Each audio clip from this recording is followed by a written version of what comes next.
विशाल नामक 40 वर्षीय व्यक्ति 7 माह के बाद अपने भरे पूरे परिवार में लौट रहा था।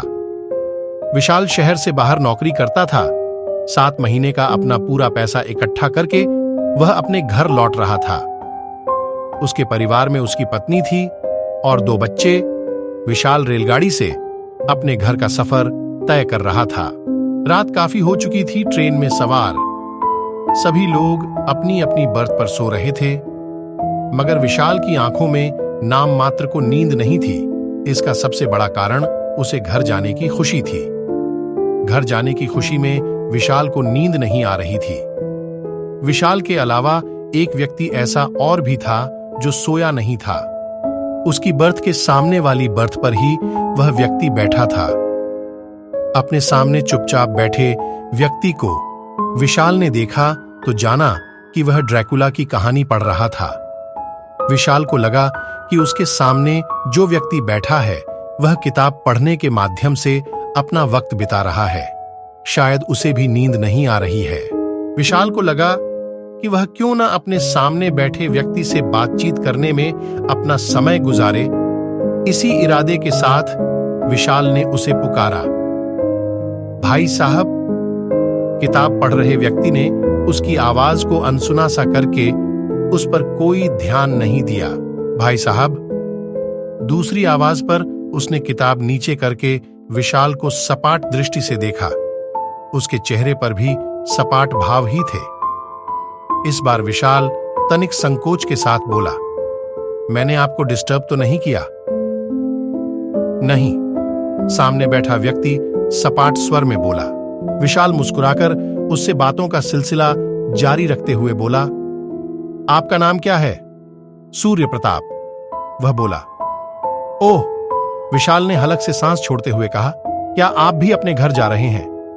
नहीं, सूर्य प्रताप ने पूर्ववत स्वर में कहा, तो फिर आप अपने घर से कहीं और जा रहे हैं?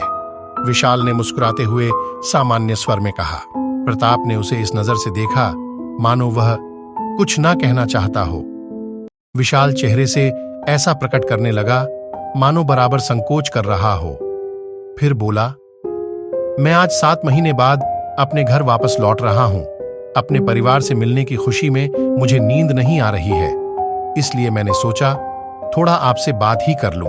प्रताप कुछ ना बोला। वह उसकी बात पर सिर को इस तरह जुम्बिश देकर रह गया मानो उसकी बात पर सहमति जता रहा हो। प्रताप के हाव भाव से साफ जाहिर था कि वह बात करने के मूड में बिल्कुल नहीं था। वह निरंतर जता रहा था कि जैसे उसे इस समय बात करना बिल्कुल अच्छा न लग रहा हो, मगर आज तो जैसे विशाल चुप रहने के मूड में बिल्कुल नहीं।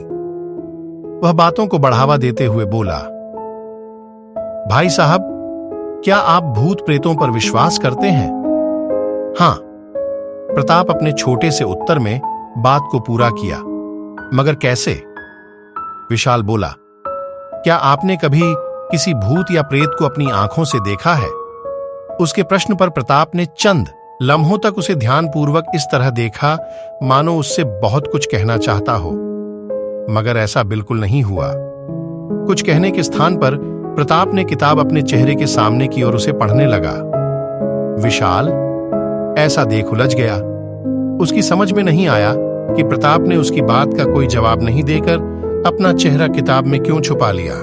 इस बार विशाल ने भरपूर संकोच भरे स्वर में कहा, आपने मेरी बात का कोई जवाब नहीं दिया भाई साहब। जवाब के रूप में प्रताप ने अपने चेहरे के आगे लगी किताब हटाई तो उसका बहुत ही भयंकर चेहरा विशाल के सामने आ गया। प्रताप का चेहरा इतना डरावना हो चला था कि यदि कोई मानव उस चेहरे को देखकर अपने प्राण भी गंवा बैठता तो हैरानी की बात नहीं थी। उसका डरावना चेहरा देखते ही विशाल की आंखों में मानो दुनिया भर का खौफ सिमट आया था। उसके चेहरे पर हवाइयां उड़ने लगी थीं। विशाल की दोनों हथेलियां बर्थ से इस तरह सट गई थीं। हद यह थी उसके खौफजदा रह जाने की कि वह सांस लेने में भी डर रहा था, या फिर यह कहा जाए कि सांसें खुद ही बाहर आते हुए भयभीत थी। यहां तक कि उसकी आवाज भी नहीं निकल पा रही थी। विशाल जान गया था कि उसके सामने मौजूद प्रताप कोई मनुष्य नहीं बल्कि एक भूत है। विशाल बेबस रहकर अपने स्थान पर शिवाय बैठे रहने के कुछ ना कर सका। उसके सामने बैठा डरावना चेहरे व लंबे लंबे दांत वाला भूत ठहाके लगाकर बोला, अब तुम्हें विश्वास हो चला होगा कि आज के समय में भी भूत प्रेत जैसी चीजें मौजूद हैं। क्या तुम सचमुच भूत हो? विशाल ने भय से परिपूर्ण स्वर में पूछा। अब भी तुझे यकीन नहीं आया मूर्ख? कोई बात नहीं, मैं जब तेरा खून पीऊंगा तब तुझे यकीन आ जाएगा। नहीं नहीं, मुझे मत मारो। मेरे 2 बच्चे और मेरी पत्नी घर पर मेरे आने की प्रतीक्षा कर रहे हैं। अगर मैं मर गया तो उनका सहारा छिन जाएगा, मुझे जाने दो। कहते हुए विशाल अपने स्थान से सरकने लगा। वह भूत उसे देखकर मुस्कुराता रहा।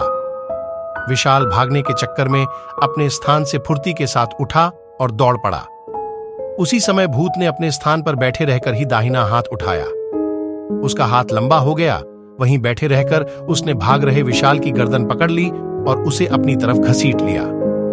विशाल चिल्लाया, बचाओ बचाओ। उसकी पुकार सुन रेल में सवार सभी यात्री उसके पास चले आए। विशाल ने देखा कि उसके पास आए सभी यात्रियों के चेहरे भी बहुत डरावने हो चले हैं। अब उसे यह समझने में ज्यादा वक्त नहीं लगा कि ट्रेन में सवार सभी यात्री भूत हैं। पूरी रेलगाड़ी भूतों से भरी थी।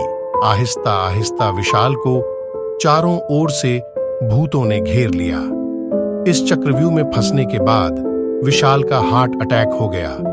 इसी के साथ सारे भूत विशाल का खून पीने के साथ साथ उसकी बोटी बोटी तक नोच कर खा गए। दोस्तों, वीडियो कैसी लगी? अगर वीडियो अच्छी लगी तो वीडियो को लाइक करें, शेयर करें और कमेंट में बताएं कि वीडियो का कौन सा पार्ट अच्छा लगा। अगर आप चैनल पर नए हैं तो चैनल को सब्सक्राइब करें और बेल आइकन ऑल पर क्लिक करें ताकि ऐसी ही मजेदार वीडियो आप तक सबसे पहले पहुंचे। धन्यवाद।